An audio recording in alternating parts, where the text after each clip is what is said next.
ಚಿಕ್ಕದಾಗಿ ಪ್ರಾರಂಭವಾದ ನಮ್ಮ learn with Lakshmi tailoring class ಇಂದು ದೊಡ್ಡದಾಗಿ ಬೆಳೆಯುವ ಹಂತಕ್ಕೆ ಬಂದಿದೆ. ಇದಕ್ಕೆಲ್ಲ ಕಾರಣ ನನ್ನ ಬಿಸ್ನೆಸ್ ಪಾರ್ಟ್ನರು, ನಮ್ ಟೀಮ್, ನಮ್ ಫ್ಯಾಮಿಲಿ, ಜೊತೆಗೆ ಮುಖ್ಯ ಕಾರಣ ನಮ್ ಸ್ಟೂಡೆಂಟ್ಸ್. ಇವರುಗಳ ಹಾರೈಕೆ ಆಶೀರ್ವಾದದಿಂದಾನೇ ಇದೆಲ್ಲ ಸಾಧ್ಯ ಆಗಿರೋದು. ನಾನು ಫ್ರೀಯಾಗಿ ಏನೋ ಹೇಳ್ಕೊಟ್ಟಿದ್ದೀನಿ ಅಂದಾಗ ಜನ ನನ್ನ ಗುರುತಿಸೋದು, ಕೃತಜ್ಞತೆ ಸಲ್ಲಿಸೋದು ಸಹಜ. ಆದ್ರೆ ನಾನು ನನ್ನ ಕೆಲ್ಸಕ್ಕೆ ಇಷ್ಟ ಅಮೌಂಟ್ ಅಂತ ಫಿಕ್ಸ್ ಮಾಡಿ ಫೀಸ್ ತಗೊಂಡ್ ಮಾಡಿರೋ ಕೆಲಸನ ಗುರುತಿಸಿ ಅದನ್ನ 4 ಜನಕ್ಕೆ ಸ್ಪ್ರೆಡ್ ಮಾಡಿರೋದೇ ನಮ್ ಸ್ಟೂಡೆಂಟ್ಸ್. ಇದರಿಂದ ನನಗೆ ಮೌತ್ ಪಬ್ಲಿಸಿಟಿ ಜಾಸ್ತಿನೇ ಸಿಕ್ಕಿದೆ. Thank you guys. ನೂರಾರು ಅಕಾಡೆಮಿಗಳು ನಿಮ್ಮ ನಿಯರೆಸ್ಟ್ ಇದ್ರೂ ಕೂಡ ನೀವು ನನ್ನೇ ಆಯ್ಕೆ ಮಾಡ್ಕೊಂಡು ನನ್ನ ಟೀಚಿಂಗ್ ಮೆಥಡ್ ನ ಒಪ್ಕೊಂಡು ಇವ್ರ ಹತ್ರ ಹೋಗಿ ತುಂಬಾ ಚೆನ್ನಾಗಿ ಹೇಳ್ಕೊಡ್ತಾರೆ ಅಂತ ಬೇರೆಯವರಿಗೆ ರೆಕಮೆಂಡ್ ಮಾಡಿರೋದು ಇದೆಯಲ್ಲ, ಇದಕ್ಕೆ ನಾನು ಎಷ್ಟು ಥ್ಯಾಂಕ್ಸ್ ಹೇಳಿದ್ರು ಸಾಕಾಗಲ್ಲ.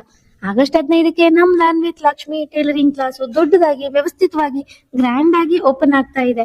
ಈ ಹಿಂದೆ ನಾವು ಚಿಕ್ಕ ಶಾಪ್ ಅಲ್ಲಿ ಸ್ಟಾರ್ಟ್ ಮಾಡಿದ್ವಿ. ಇದರಿಂದ ಆಫ್ಲೈನ್ ಗೆ ತುಂಬಾ ಜನಕ್ಕೆ ಅಡ್ಮಿಷನ್ ಕೊಡೋಕೆ ಆಗ್ತಾ ಇರ್ಲಿಲ್ಲ, ಬೇಸಿಕ್ ಕೂಡ ತಗೊಳ್ತಾ ಇರ್ಲಿಲ್ಲ. ಇನ್ ಮುಂದೆ ಹಾಗೆ ಆಗಲ್ಲ. ನೀವು ಫ್ರೆಶರ್ ಆಗಿರ್ಲಿ, ಮನೆಯಲ್ಲಿ ಮಿಷಿನ್ ಇರ್ಲಿ ಇಲ್ಲದೆ ಇರ್ಲಿ, ನಿಮ್ಮ ಅವಶ್ಯಕತೆ ಏನೇ ಇದ್ರೂ ಅದನ್ನು ಪೂರೈಸೋ ತರ ನಾವು ವೆಲ್ ಆರ್ಗನೈಸ್ಡ್ ಆಗಿ ಬರ್ತಾ ಇದೀವಿ. ನಿಮ್ಗೆ ಇಂಟ್ರೆಸ್ಟ್ ಇದ್ರೆ ಸಾಕು, ನಿಮ್ಮನ್ನ ಝೀರೋ ಇಂದ ಹೀರೋ ಮಾಡೋ ಜವಾಬ್ದಾರಿ ನಮ್ದು. ಆಗಸ್ಟ್ 15 ಶುಕ್ರವಾರನ ನೆನಪಲ್ಲಿ ಇಟ್ಕೊಳ್ಳಿ. ಬೆಳಗ್ಗೆ 6:30ಕ್ಕೆ ಶಾಪ್ ಓಪನಿಂಗ್ ಪೂಜೆ ಇಟ್ಕೊಂಡಿದೀವಿ. ನಮ್ಮ ಸ್ಟೂಡೆಂಟ್ಸೇ ನಮ್ಮ VIP ಗೆಸ್ಟ್. ಖಂಡಿತ ನೀವೆಲ್ಲ ಬರ್ಲೇಬೇಕು. ಈಗಾಗಲೇ ನೂರಾರು ಶುಭ ಸಂದೇಶಗಳನ್ನ ವಾಟ್ಸಪ್ ಅಲ್ಲಿ ತಿಳಿಸಿದ್ದೀರಾ. ಹಾಗೆ ಇಲ್ಲೂ ಕೂಡ ಪದಗಳ ಮೂಲಕ ನಿಮ್ಮ ಹಾರೈಕೆ ಆಶೀರ್ವಾದ ತಿಳಿಸಿ ನಮ್ಮನ್ನು ಅರಸಿ. Thank you all.